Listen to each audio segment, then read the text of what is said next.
This podcast contains potentially adult language, adult themes, definitely drinking, and possibly sexual context. Listener discretion is advised.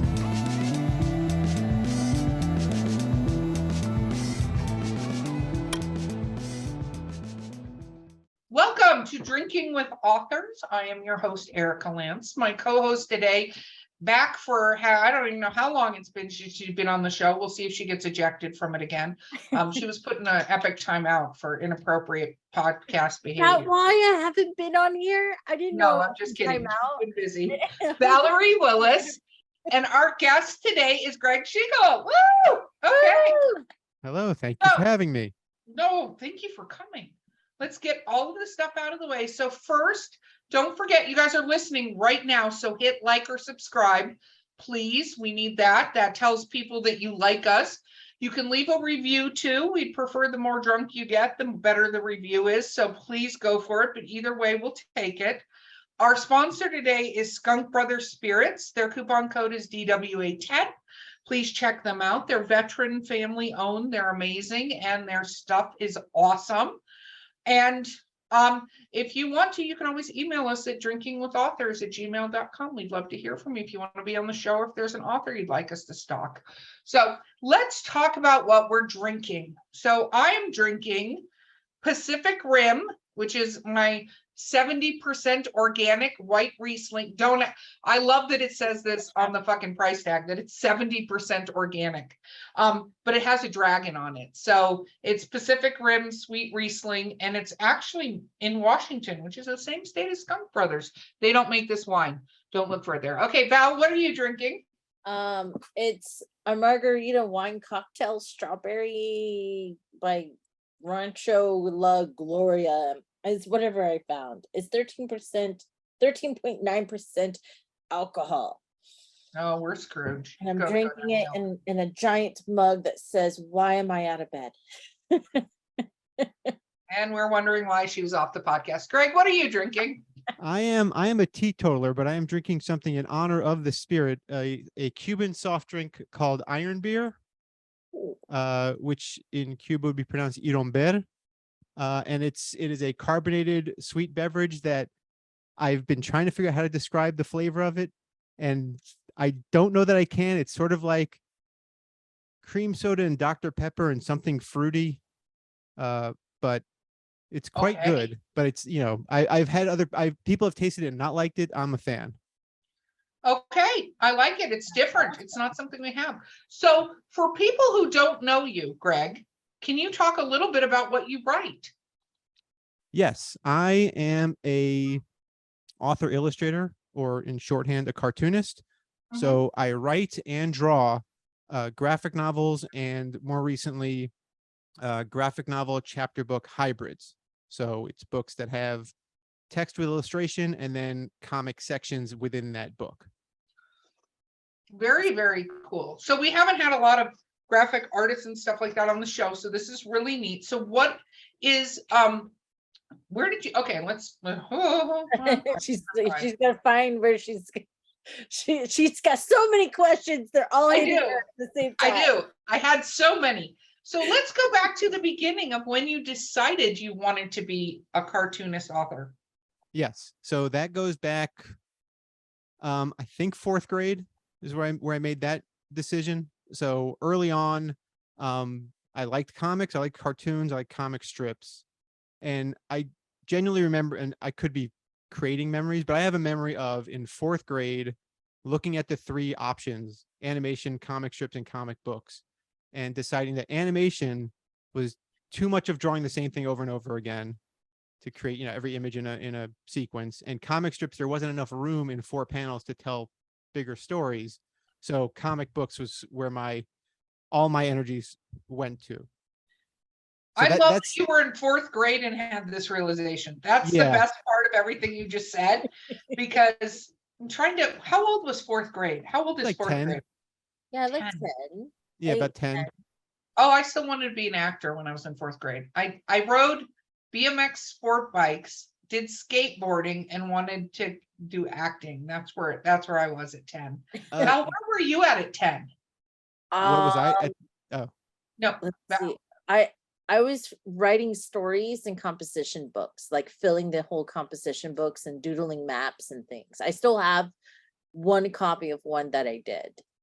But now it's in storage right now because okay, you guys were way better off than I was. Okay. Well, the joke I make at certain school visits is I normally don't take advice from fourth graders. And in hindsight, maybe, that was a young person to be taking life advice from, but I went with it. I think it's great because I think when we're younger, I mean, there is learning and deciding what you want to be when you grow up, and you can change that many, many times. I'm a firm believer you can keep deciding what you want to be when you grow up over and over again. But I think some of our more creative passion things happen when we're younger, and then we get told that that's not a real thing and that you have to get a real job. Yeah. And a lot of times it is a real thing. You just have to show your kids what surviving on that kind of job looks like. Not that you can't do it, but if you want a gigantic mansion, maybe being a comic book artist is not going to be that thing. It Right? is a different kind of job. It's closer to being an actor or a musician or a comedian or something than doctor or lawyer or business executive, to quote that song. Yeah, but if you have a lot of fun doing it, that's what's going to make life fun for you. Not, I have this horrible job so I can afford to buy these things that I don't get to spend any time doing. Right. Because I have a horrible job. Like, it's that vicious circle. So let's talk about the first thing that you published. What was the first thing you published? So early on, well, the first thing I did professionally was I drew some comics for Marvel Comics in the late 90s. Ooh, what did you draw? There's a series called What If, which now is a TV show. Oh, yeah. But I drew 3 issues of What If near the end of its run. Interesting enough, issues that now have much more global knowledge. So the first issue I ever drew was, what if the Impossible Man, who's a Fantastic Four villain, had acquired the Infinity Gauntlet, which is now a star of major motion pictures. So it was a riff on the Infinity Gauntlet storyline. The second one was, what if Tony Stark was the master of the mystic arts? Oh. Yeah. And then the last one was it was actually the last issue of the series, was extrapolating on the Secret Wars story from 1985. And it was, what if all the heroes were stuck on that planet where they were fighting the Secret Wars? And those are fun. I mean, I got to draw all the Marvel heroes. And then I worked at Marvel Comics for 2.5 years. I was an assistant editor there. So I was on the other side of the table. And then in 2014, I self-published my first graphic novel, which is back on the shelf there, that blue cover, although the original one wasn't that blue cover. And that was part of a series called Pix, which was a graphic novel series about a teenage superhero who believes that she's a fairy princess. And people have trouble believing whether she's telling the truth or not. They know she has power. She flies around. She obviously has, but when she starts talking fairy princess stuff, people think she's gone a bridge too far. Interesting. I love it. I love it. What made you decide to self-publish versus, because you were kind of in the realm, the comic book realm, you were there, you'd done some writing. A lot of people would be like, I have made it, but what made you decide to go the other route? So the stuff I had done at Marvel freelance was drawing. I hadn't written anything. Outside of, as an assistant editor, I would answer the letters in the back of the comics. So we do the letters pages and you'd write fun responses to those. But growing up reading comics, I loved Marvel and DC comics, but I also, in the late 80s, early 90s, there was a bigger boom of independent creators making their own thing. And I sort of saw that was the path. Like, back in that time, it has changed significantly in 25 years. But at that time, you got your start with a major publisher doing fill-in work and finding your path. And then you went off on your own and did something. So like Mike Mignola was doing stuff at Marvel and DC, and then he went off and did Hellboy. The creators at Image Comics had done stuff at Marvel and DC and went and formed Image Comics. And then also folks like Jeff Smith and Terry Moore and Linda Medley were doing their self-published books and getting their own traction. And the appeal there was you owned your material, as opposed to anything you created for Marvel or DC belonged to them forever. And they make all the money and you watch the movies get made. So it was always this idea of having seen other people, people ahead of me, generations ahead of me, do this thing where they earn their stripes and then go off on their own. That was always this idea in my head of self-publishing is the ultimate goal. And the goal beyond that would have been so successful self-publishing that I could publish other people's work. But, best laid plans. But it was always the idea to chart my own course. I grew up in a family of entrepreneurs, so there was also that spirit of make your own thing, own your own thing. And outside of that, so I left Marvel in 2000, and in 99 I was very keen on doing comics for kids and doing original graphic novel material. And at that time, Marvel wasn't doing that; just wasn't a thing they were interested in. And I could see the beginnings of the book market and comics growing there. So, and I'd seen some people pull it off. Jimmy Gownley with Amelia Rules had gotten a good deal of success in the early to mid 2000s. Mark Crilly with a series called Akiko. So these things were starting. They weren't nearly what they are now, but they were starting. And I thought, well, I want to do this kind of work. And that's not happening at the major comic book superhero publishers. So I left Marvel in 2000 to go work at Nickelodeon in their licensing department. And that sort of took me a little off course. And I did a lot of licensed publishing work, drawing SpongeBob SquarePants and Invader Zim and all kinds of other Jimmy Neutron. And that taught me a lot about just how the rest of another area of publishing, licensed publishing, and I earned more money doing that than I did making comics. So once I saved up enough money, I thought, all right, I'm going to take this money and self-publish. And I wanted to do it before I turned 40. So those were the goals. And I did the first one, before I turned 40. That's very cool. And so how many have you done now? Of the graphic novels, I did 2. So I did the first one on my own. Then the second one, Image Comics picked me up and did a reprinting of the first book and published the second book. And then unfortunately sales were not robust enough to merit them going in on a third book, which I have a first draft written. It just sits on my coffee table, waiting for me to write and draw it or finish it. So I've done the 2 graphic novels, and then more recently I do these chapter books, which are way back there. And those are the hybrid graphic novel chapter book format. And so what is that series called? That series is called Superhero Universe, ZOOPER. So it's anthropomorphic animal superheroes, intended for kids, say like 7 to 10.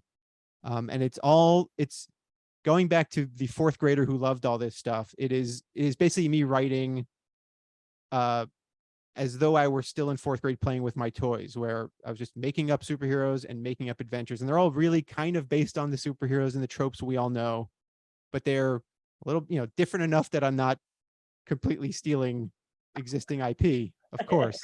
But it's somewhere between, I guess it probably by some definition would fall under fanfic, except it's not. But it's sort of an homage to the superhero stuff I loved as a kid, be it the Super Friends cartoons or the comics I was reading, or and I love anthropomorphic animals, so Disney's Robin Hood and that sort of thing. So it's all that stuff sort of mishmashed into one, and just really hopefully fun, engaging superhero stories that kids will get into. And the hybrid format is you read the chapter book, there's illustrated text, and then when the action starts, it becomes a comic for those pages. And then once the action quiets down, it goes back to being a quote unquote real book. Oh, wow. I think that's a great idea. Because I have a 5th grader. Oh, no, a 6th grader. Oh my God, I'm feeling old. I have little ones in elementary school. I have grandkids. I'm going to punch you in the face. Continue on. Well, the other day I was explaining to somebody what the yellow pages were. So. Oh no. Oh, I remember when somebody dropped one of those off. It was like a little local one, and one of my kids found it, a teenager, and they were like, "What is this?" And I'm like, "This is before the internet, my friend." Yeah. the And white pages really freaked them out. Like everybody's phone numbers were just in a book. I'm like, yep, it was all there. yeah, And addresses. But I'm sorry, I interrupted. You were saying you have a No, fifth and no. a sixth grade. I have a hard time getting him to read like a chapter book. So the idea that now I know that there's like a bridge between the two, right? And that's something I think librarians and schools teachers can really appreciate, is that there are more materials where they can give them graphic novels to get them in the habit of wanting to engage in a book and engage in reading. But the idea that you've given them a bridge between the two realms, right? Because right now their options are graphic novel or chapter book with a picture here and there. And instead you've incorporated it as part of telling the story, no different from the comic expectation, but with all the benefits of a short novel, essentially. Yeah. Uh, so I think that's it's great that you're providing content like this. Have you had the chance to really reach out to your local libraries and schools? I know the pandemic has made like a lot of stuff difficult for everyone. Yeah. And I Pandemic has don't been know. tough. So I'm recently moved. I lived in New York for 23 years and now I'm in the Atlanta area. So I moved mid-pandemic. So now I'm finally sort of coming out of the pandemic and I've started reaching out to schools and contacts that I have. I met you all at ALA. So I went to ALA to show stuff and which is tough because in ALA they put the graphic novelist so far in the back of the Oh yeah. giant convention center that like thank you for getting out there and handing your card out because we're alone out there. But yeah, I'm working on making those inroads and sort of trumpeting this format, which I'm very committed to, for better or worse. I wrote a book in 2018. I wrote a manuscript for a hybrid novel and got an agent with it and was shopping it around and just it didn't go. And that was also anthropomorphic, but it was animals pro wrestling. And I was very excited about it and it just didn't. And then the pandemic hit and Yeah. things imploded. I think a lot of companies imploded, conventions imploded, everything Yeah. imploded. Yeah. yeah, Yeah. no, that's true. No one got out of that without implosions Yeah. included. But So we're all climbing our way out. no, definitely. I know if you're in Atlanta, a recommendation is there's a kids track for the Dragon Con. You totally should uh get into that. Take note, sir. I Take note. I was too late to apply for Dragon Con this past year. But it's on my radar for next year. And then this coming weekend, I don't know when this will be released, but this coming weekend is the Decatur Book Festival. So I'm gonna go there and sort of just see what's happening. There you go. Yeah. Very Um, true. and I'm always telling people that my as someone who writes as well, I'm like I write straight to my audience, but when it comes to kids books, you have to write to the parents, the librarians, and then hope that it still gets to your audience that you intend it to. What things are you implying or doing to kind of convey or make sure that you're meeting those requirements? The requirements of like appealing to a parent and or a librarian. Yeah. So on the librarian track, I think the format is the most compelling thing. So this idea that this book carries both comics and text. So I try and make that clear on that end. And for a parent, what I try to explain is that that these if a kid likes superheroes, basically, if your kid likes these Marvel movies or these cartoons, that these books are for them and it's reading. So it's like a direct line. You know, when I was a kid, I loved superhero cartoons and that led me to comics. And I think that's the case for a lot of kids that grew up in the 1980s. You'd either watch a G.I. Joe cartoon and that would lead you to G.I. Joe comics or Super Friends or Spider-Man and His Amazing Friends. And you wanted more of it and you got more of it in comics. It's a little different now because there's so much media with superheroes in it. So you don't have to go to comics. But I know enough parents that sort of think all my kid does is watch this stuff. So I try to appeal to well, this is like that, but it is reading and it's different and it's not, the mega Marvel thing, but it's still kind of in that spirit. I think it's more kid friendly because it's not it's not trying so hard to appeal to an adult audience the way the movies and TV shows do. No, that makes sense. So, what, oh my God, what was my question? When you started getting into chapter books, like the writing of that being different, like how was that sort of the transition from even a graphic novel? Because a graphic novel is kind of like a comic book in a way, Yes. right? Doesn't have quite the written content that a chapter book. So what was that like? So with the graphic novels I did, I consider them middle grade graphic novels. So I think of them as being like 4th grade to 9th grade, thereabouts. Mhm. So for the chapter books, I mean, I read a lot of chapter books before I started. So I did a lot of the research of reading other people's chapter books, and I got a sense of the structure of them. The sentence structure was really the thing. So I work with an editor, and I basically asked her, I'm like, all right, the thing I really want you to keep an eye on is if any of my sentences get too long, if I'm using too many compound sentences, if I'm using too many like prepositions and making the thoughts and the ideas too complicated. And I check it myself, like when I do a reread, if I see a sentence that is maybe has a couple of commas in there, I'm like, all right, let's turn this into smaller sentences. So it's more, the ideas and stuff aren't, there's no talking down, but it's writing it so it's maybe a little easier to read. There have been some cases where I have a joke that I'm not sure if the joke would fly. In one of the books, I make a reference to a MacGuffin, and there was some thinking of like, do I put this word in there? And then through conversation with friends, they're like, well, you can teach a kid what a MacGuffin is, and I said, perfect, so it's in there. It's just like the red herring and the Scrappy Doo or the young Scooby Doos. He's like, I know who it is. It was red herring, and it's the teaching them it's a misleader. Yeah. So it's the sort of thing where like if I know I'm going to use a concept that's maybe a grown-up concept, I try and figure out a way to make it palatable or digestible or understandable to basically my nephew, who when I started writing these was 8. So that's sort of who you keep in mind is, will this kid get it, kind of a thing.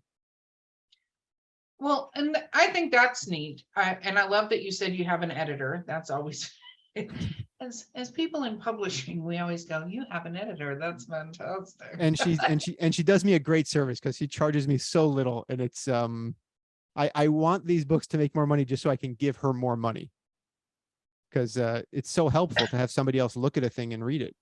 So they're all self-published. How did you go about doing that? So these books I do through Amazon KDP, Kindle Direct Publishing, or which from having heard past episodes, I know you guys know what it is, but if the listeners don't, it's Amazon's self-publishing platform, print on demand.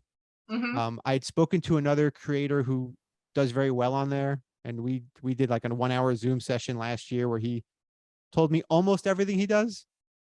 I don't know his keywords. I don't know some of his other whatever he's doing, but he basically said like, this is what I do and this is how I do it. And I've tried to replicate that step by step, but I've not achieved his rankings as yet. But it's also our content is different. So he does stuff that's closer to Wimpy Kid sort of format of lead kid being jokey kind of a thing. And I'm going a little different direction, adventure stories. So it's more a case of trying to find the audience, but I use Amazon KDP, and so far I enjoy the process of it. I mean, the overhead can't be beat. Having self-published before and printed up 1,500 copies of a book and had those in an apartment in New York, this is way easier than that. Oh, sir. Yeah. No, print on demand, sir. Good sir. Yeah. Print on demand. It's great. And they're black and white books, so that they're easy to produce. My original plan was to produce a book every 2 months. Things have thrown that off, and then I have to do freelance work to earn my living. So the gaps between books is a little longer, but I've put out 4 so far in the past year, and I have 2 more. One is in the outline stage, and the other one, I know which characters I want to use.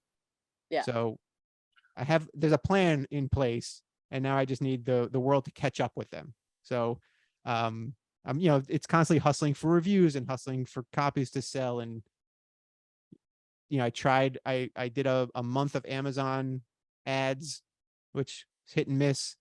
And just it's a real experiment. You keep trying a new thing every now and again and seeing how it moves the needle, if it moves the needle. Yep. I recently achieved 25 reviews on the first book in the series. Nice. Thank you. I don't know if it's done anything yet, but I hit that 25 mark, which I was told was the threshold. Yeah, it's one of the thresholds. That's the thing. There's all these different thresholds, all these different metrics and stuff. But we have to take a quick break, and we will be right back with Drinking with Authors. Sample locally sourced, quality distilled spirits in the beautiful Columbia River Gorge. At Skunk Brothers Distillery, we're family owned, brewing small batch grain to bottle spirits, just like our grandfather did back in the Prohibition era. From handcrafted bourbons and moonshine to flavored blends and cordials infused with local fruit. Join us for a tasting tour and buy Skunk Brothers spirits straight from the source. It's all in the family at Skunk Brothers Spirits, located in Stevenson, Washington.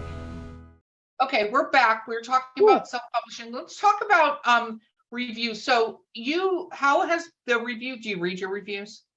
I do read my reviews. How's that gone for you? So with the superhero books, the reviews have been great. So I'm very happy with those. I've definitely had situations in the past where I read a review that I very much disagree with, and you just have to take it. What's the expression? If you read the good reviews, you have to read the bad reviews. Mm-hmm. So you read them all, and you sit with them. I don't check Goodreads very much. That's the one I tend to avoid, just because there are some reviews where you go, why did you even do that? Like there's a review from there's like a review that says like, well, this book isn't for me. I'm in my 60s, but, and it's like, then why are you reviewing it if you know it's not? Like, don't ruin my average rating.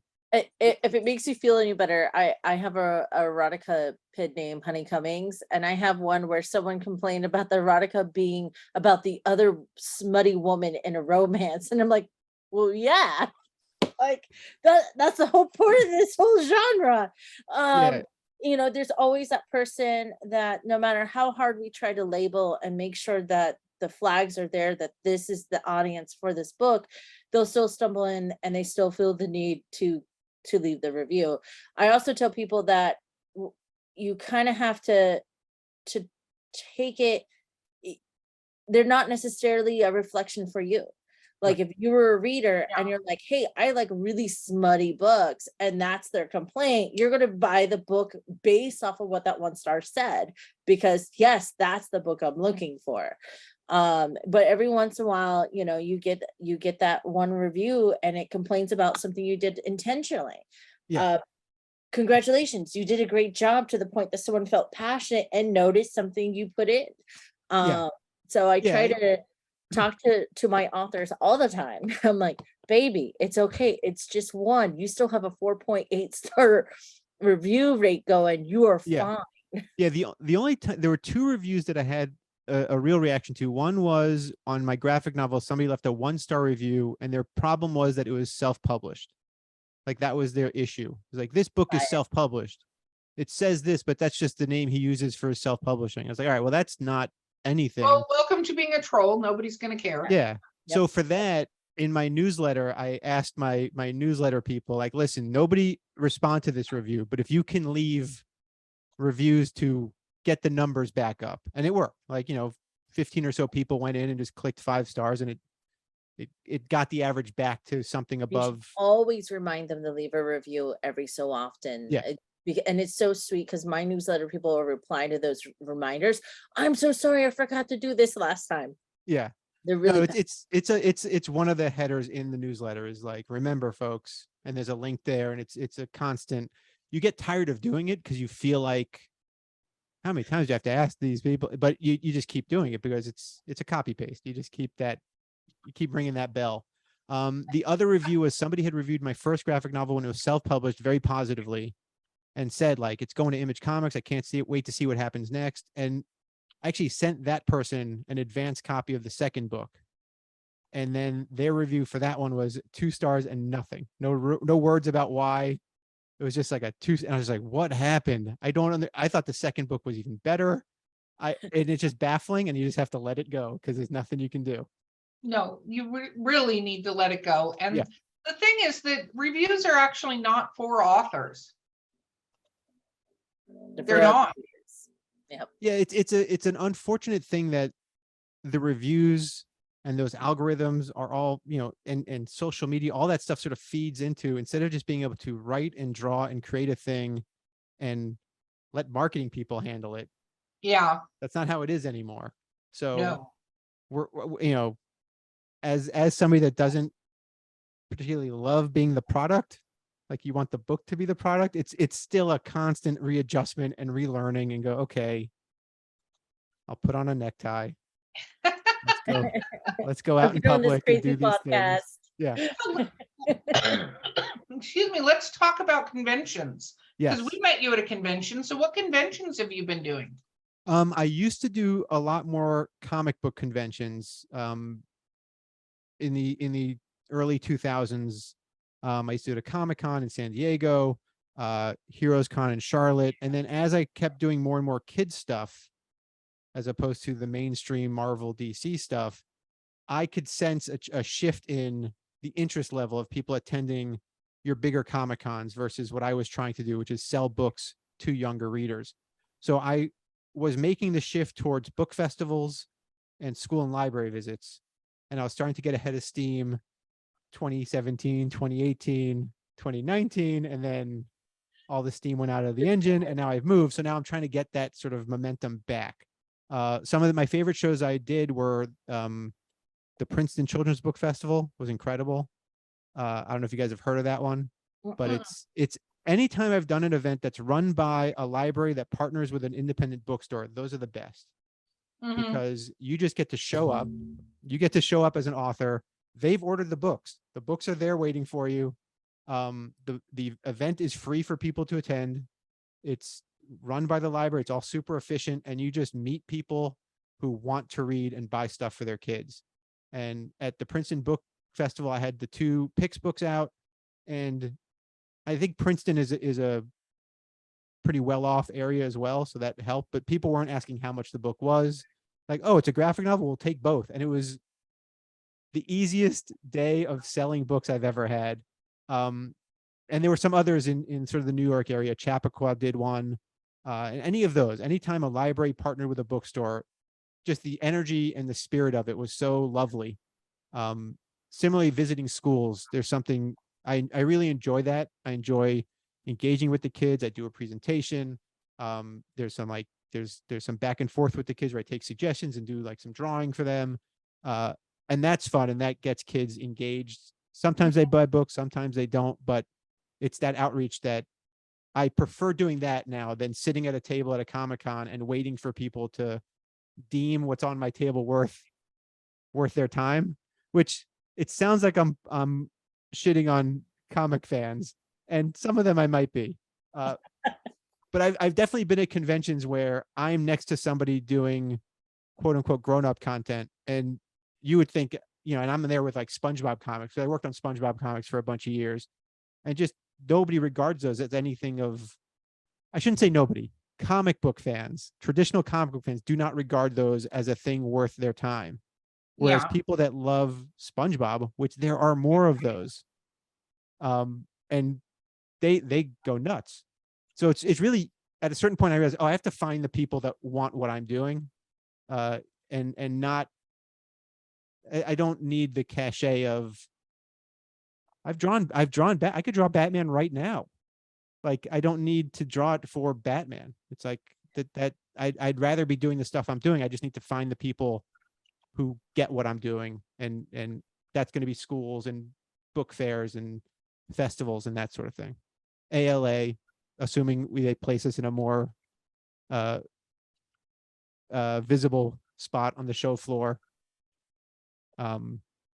So yes, but I do like, at conventions, my favorite thing about conventions is the camaraderie after, like just the hanging out with people and your peers and talking shop. And craft and making comics, because the people that make comics don't really draw those distinctions. They recognize storytelling is storytelling, and whether it's a cartoon drawing or a realistic drawing, the work is how you lay out a page and how you compose your panels and where you put your word balloons and all that stuff. And I could talk about that stuff a lot. Have you done a lot of panels? Have you done that aspect of it, of actually getting on panels or doing talking and stuff like that? Yeah, I did my own podcast from 2011 to 2014, a comics podcast called Stuff Said, where I talked to people in comics, from creators to convention organizers to retailers. And I wanted to parlay that into doing more panels. When I would do conventions, I would submit panel ideas. A lot of them were game shows. I like hosting game shows, so I'd get comic creators up and we'd play comics related games, or a version of the match game with comics related stuff. But I do like being on panels. I would try and get on kids comics panels and talk about that. So yeah, I do enjoy panels. I like moderating them, or I like being on them. It's one of the places where that and school talks where public speaking doesn't throw me. But oh wow. Yeah. Does public speaking generally throw you? I don't public performance. Like, I've never done karaoke. It just chills me to the bone. And like, I love stand-up comedy and I love watching good sketch and improv comedy, but the idea of doing those things is no. A lot of pressure trying to make a whole room of people laugh. It's very difficult. I mean, when I host a panel, I get laughs. I'm hosting a game show. It's not so different, but I think there's with stand-up especially, there's no wall between. There's not even a character that, like with the books, I'm writing characters. So I'm telling stories. These are real things, real feelings, but they're all through these characters, right? Like, it's not autobio. It's not any of that. What you're talking about. Yeah. There's so much sincerity in it that it's hard to do, I think. So one question I have, you write to a younger audience. What has the feedback from a younger audience been like? Have they come up to any of your tables and gone, oh my God, I love this book, and Blah's my favorite character, or anything like that? So one of the reviews that popped up on Amazon was such a great review, and it was a name I didn't recognize. So I just screen capped the review and I posted it to social media. Like, anybody want to try and beat this review, please do. Because like, this review like made my day. And it turns out somebody I knew wrote that review. Didn't realize it, but they said, oh, that was, my daughter said that quote that's in the review. Aww. So that was very exciting. Then I wrote him separately and I was like, can you ask her these questions about, because I was working on my school presentation and I wanted to know, like, would this spoil the book for a kid who hadn't read it? And in response to those questions, he sent me a video of this little girl talking about the books. And I've watched it like 6 times because it's 5 minutes of her holding the books, going to the back cover, pointing out characters that she hasn't read. Like, when is this character showing up? When is this character coming back? And that is the greatest. Like, this is going to be a big ask. 10,000 of them, and I'm good. I'll leave everybody alone. If I 10,000 of those kids buying 4 books a year, you'll never hear from me again. It'll be great. But yeah, that stuff is truly, like, that's the most thrilling. When a kid, with the first graphic novels, when I self-published, somebody tweeted at me a photo of their daughter dressed as the character for like character day at school. Mm-hmm. And you can't beat it. I mean, that's the best. I have a friend who's also a children's book author, and my little one is all about the Grumbler and stuff. So I heard she was going to be at it was Silva Learning Center for Kids. So we showed up unannounced, and she goes, "Oh my God, I didn't expect to see like someone I knew here." And he went around and picked up 1 copy of each of her books, and then took the pile, sat next to her, and he put his little hands on there and looked at her and he goes, I'm going to read and review these right now for you. And just started. And to this day, that was like 2 years ago. She's like, I still like that memory. And it's the same thing. There's something about connecting with your audience, and kids are so open. They're open books. So it's not like, you fear them filtering their answer or response. Not like Yes. when I get reviews from other people and adults. A kid, when they give you their feedback, you know that is as honest as that feedback will ever get. And it's absolutely pure. I mean, to go to a previous question about conventions and the previous question about appealing to parents, I've definitely been to conventions with my fellow kids comic creators, and the kid is clearly locked into something on any Yeah. of our tables, and the parent is not paying enough attention, and the kid is holding the book and looking through it. It's like, all right, this kid wants this book without even asking for it. And the parent typically says, "Hey bud, come look at this. Spider-Man. Hey bud." And it's this thing of like, you want your kid to like the thing you like. And I Mhm. get it, but kid's gonna find their thing. Like, it's just gonna happen. That Um, is kind of epic, though. You've had people cosplay as the characters. I was at New York Comic Con one year, and I did an issue of What If that had some new characters in it, and I saw a woman walk by in a costume that I had designed, and it was like seeing a famous person. Like, I just saw this costume walk by, and I was like, "What in the?" And I chased her down. It was a bit You much, have but to I at that point. I ran after. I'm like, excuse me. She turns around. I go, I designed what you're wearing. It was. We took pictures. It was very exciting. But to see this thing walk across in real life, it was great. And then, yeah, if a kid is dressed up, and it was like a makeshift. These are characters. There's no costume you can buy, so it was purple outfit with like fairy wings and little white gloves. It was adorable, absolutely 100% adorable. So yeah, it's fun. That's very cool. What about oh my gosh, I almost just lost it. Oh, you almost pulled a valve. You're not helping. You're the opposite of help. That's what you're doing. Where do you come up with the characters? What made you come up with these characters for this? So with Superhero Universe, that came out of I've always loved anthropomorphic stuff. As a kid, there was an issue of a comic called Captain Carrot and His Amazing Zoo Crew, which was a DC property of animal superheroes. And I can remember buying this comic from a newsstand when I was 7 or 8 years old on our way to my grandparents' house. And it had these characters meeting a group called the Just a Lot of Animals, which were animal versions of the Justice League. Super Squirrel, Bat Mouse. There was a Flash that was a turtle, a rabbit that was Wonder Woman. And I just, as a little kid, I was just I mean, this was like Mickey Mouse and Donald Duck meeting superheroes and just all being mashed together. And it was everything. So I think that imprinted very early, that idea of animal superheroes. And I've always liked that idea. So I think it was probably 4 years ago or so, I just started a sketchbook of designing animal superheroes. I had this idea for a series of animal superhero books.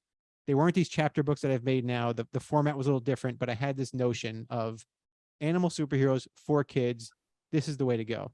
And I just started designing characters. I started saying, all right, what would my version of Superman be? What would my version of Captain America be? And I found the animals, and I came up with a lot of names that I liked. Some of them are punny, some of them aren't. And in the pandemic, my sort of test runs for KDP was coloring books. So the first coloring book I did was called Unique Corns, which was a series of non-horse unicorns. And I gave those clever names and wrote little descriptions of what each unique corn's deal was and like what their magic was or whatever. And then the next one was, well, I've created now 28 animal superheroes and supervillains. So I put those together as a coloring book, and I put that out first. Maybe March of 2021, something like that. And then the ideas started to bubble up of like, okay, what can I, now that I have these characters, now that they exist, what can I do? And in the format of the hybrid, which I liked, and then the chapter, like it all sort of came together as like, all right, I can do this on my own and make a run with it. So the characters all came from, existing archetypes. So a speedster, an aquatic hero, a warrior woman, a vigilante, a knight, all those, a strategist, an armored character. Like once you know the basic beats of superhero-dom, it's just, it's plugging in those slots. That's the word I'm looking for. Yeah. And I'm drinking soda. We're going to use quotations on that soda that Yeah. you're drinking. Well, and the personalities of these characters, did base them on anybody in your real life, or? Not entirely. These characters, the superhero characters, are very much sort of idealized superhero characters. They have personality traits. So, for example, my speedster, Quick Fast, the Fleet Fox, like her whole deal is she's so confident because she's the premise of her book is she doesn't think she needs to be a part of any team because she's so fast she could be in 3 places at once. Yeah. So, it's just a matter of like, okay, confidence. Let's approach it with that. So it's not really based on any specific person, but it's based on the personality trait of overconfidence. And by the end of the book, she learns that you can't do everything by yourself. And we learned something at the end of it. With my hero sidekick thing, I made them siblings. So it's sort of a dynamic of siblings where it's an older brother, younger sister, and they're kind of ribbing each other. I mean, that's based on siblings, right? It's not necessarily based on my relationship with my brothers, but it's based on just that dynamic. The stuff in Pix is probably a little more based on people I know or parts of myself. Mhm. So Pix has some friends and their personalities are like 2 sides of my own. One is more sort of outgoing and bodacious, and the other one is more sort of thoughtful and considerate. And I sort of split that and made 2 separate characters out of it. And those are her best friends, and they give her feedback and advice and that sort of thing. I'm more and more flirting with taking a real life experience and more directly creating a story out of it.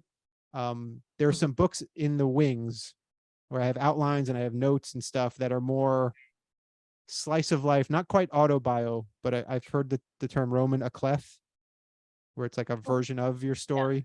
So I have a few of those that are cooking. But those again, much like stand-up, you lose some veneer, right? You lose some of that armor that you use to disguise your story. So the second you start telling a story about a 12-year-old boy going to middle school, then it's like, well, you were once a 12-year-old boy, but I was never a super fast fox. So there's that kind of a thing. So I think all the stuff I write is certainly based on experiences I've had, but I can't point to say Wonder Bear is based on this uncle. Like I don't do that direct a translation. Very cool. Okay, Val, I'm going to give you the final question. Ooh, I Don't get the final screw it question. up. Okay. Out of all the superheroes you've made, which one is your personal favorite? And why? Okay, that's good. That's Good luck picking your favorite child. yeah. I mean, so my brain immediately bounced around and it went to the beginning. So like very early on, a lot of the superheroes I created were based on toys I played with. So I played with a lot of G.I. Joe toys, and I would, instead of playing with them as the G.I. Joes they were, I'd turn them into superheroes. And my sketchbooks from elementary school through high school are just filled with these drawings. And one of them was a character named Rescue, who was a speedster. You'd think I was obsessed with speedsters. It just happens to be what I keep bringing up. But I think that's a character that sort of embodies in so many ways the youthful sort of exuberance of superheroes. Like he was a speedster. His name was Rescue because he was based on a G.I. Joe character named Lifeline, and Lifeline had the word rescue on his leg. And he was a paramedic. So Rescue's colors were red and white, and he had like a red cross symbol on. And it's just, yeah, I'm going to say for the purposes of this conversation, he's my favorite. It's a character I'll probably never use anywhere. But that was like maybe the 4th or 5th character created after, like the first one was a guy named Bubble Man, and they sort of go from there.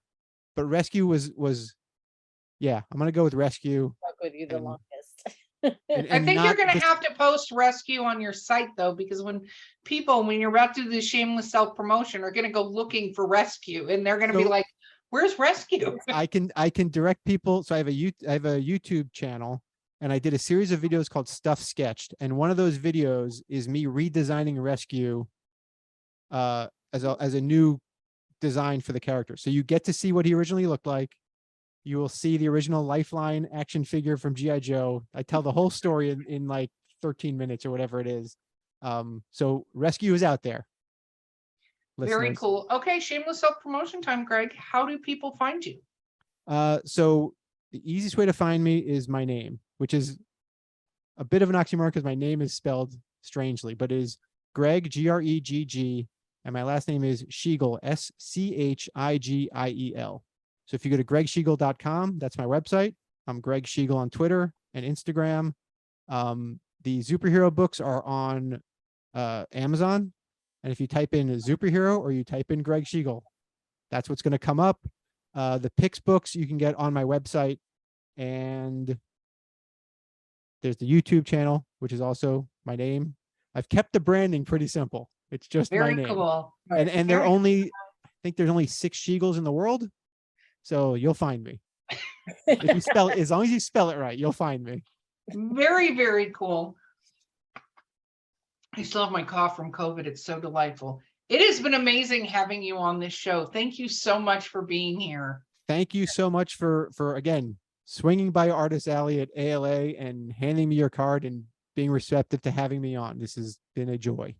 Absolutely. Okay, guys, this has been Drinking with Authors.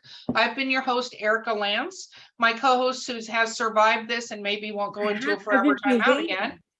I didn't Or interrupt Erica once. She'll completely mess it up at the end, has been Valerie Willis. And our amazing guest, Gregg, thank you again. And we will see you guys next time.